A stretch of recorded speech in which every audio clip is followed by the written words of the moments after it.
This is a topic that has angered and shocked me. Yes, because of what it holds for our future, but also because of how we decided to handle this. This is a glimpse of what our beautiful planet looks like. Stunning, right? This is also what our planet looks like, and will worsen in the next several short years. Whether you've heard about it from your classroom, the news, or a friend, climate change has become a very controversial topic among politicians and environmentalists. The reason I say controversial is because methods that come up as to how to minimize climate change is limited by a number of factors: money and incentive. But before I dive into those limitations, I would like to address what climate change really is. No, it's not just when the temperature goes from really cold to really hot. And yes, believe it or not, it is real. And it's already here. Since 1880, the Earth's global temperature has risen 1.4 degrees Fahrenheit. Climate change is essentially a ruffle in our weather pattern, as temperatures can drastically increase as well as decrease. Sea levels ascend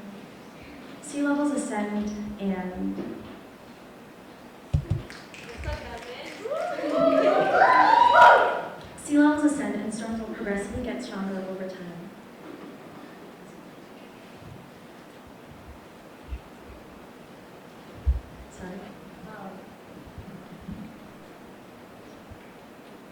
The rising of our temperatures are already melting ice caps in Antarctica, resulting in the extinctions of the animals we know and love, and our precious animals will suffer the most. The polar bear that we always admired growing up is starving. The sea turtle that should have lived beyond our lifetime is dead. And the orangutan that we always loved through pixelated images just risked his life trying to defend his habitat. Agriculturally, our plains would be heavily impacted as food would be more scarce and less secure to access. Floods, hurricanes, wildfires, they will all become more vigorous as poor families who lack the protection will be hit the hardest. And we need to make sure that these effects will not be too damaging for ourselves and our wildlife. As a child, I watched smoke come out of buildings as I drove by them. I knew it was impacting our society, and I knew it wasn't good for the environment. I knew that one day the earth would be tired of it. But as I was concerned, I also convinced myself that our leading government officials would have this problem taken care of so that we wouldn't have to take care of it. And now I'm 16, and I realize that if I want to see change, I need to act. But how did we get here?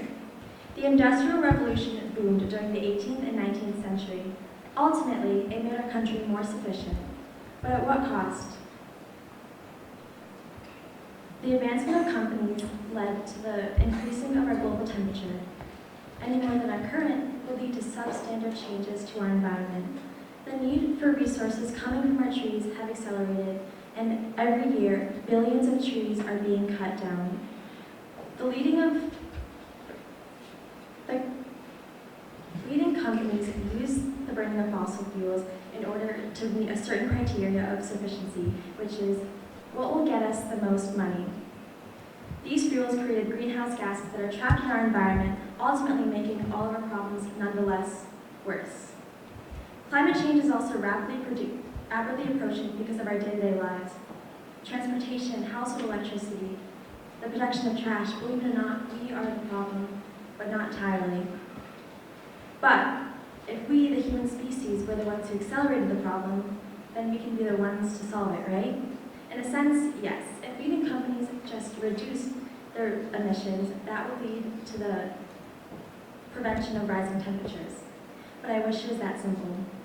Many leading government officials refuse to believe that these effects will actually take place.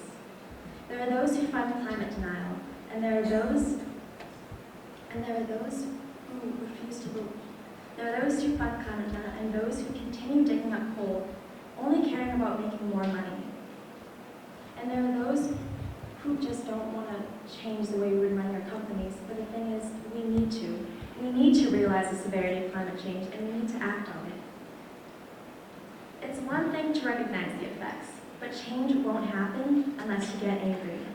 Dr. Martin Luther King, Jesse Jackson, Rosa Parks, they all used their emotions to their benefit and created change. And there are ways that you can help too. Reduce your ways of mobility. Instead of driving your car, take your bike out once in a while or walk. Be more conscious of the trash you're producing and try to succumb to more environmentally friendly products instead. Attend rallies and voice your opinion. Your voice matters and must be heard. If you're over the age of 18, please vote. Many of our leading government officials can, believe it or not be reelected if we did our research. Try to find those who care as deeply as I do about this problem. Because I refuse to let my future child become exposed to harmful air that could have been avoided. I refuse to see the stubbornness of people in power. I refuse to let climate change become the whole future. And you can refuse too. Thank you.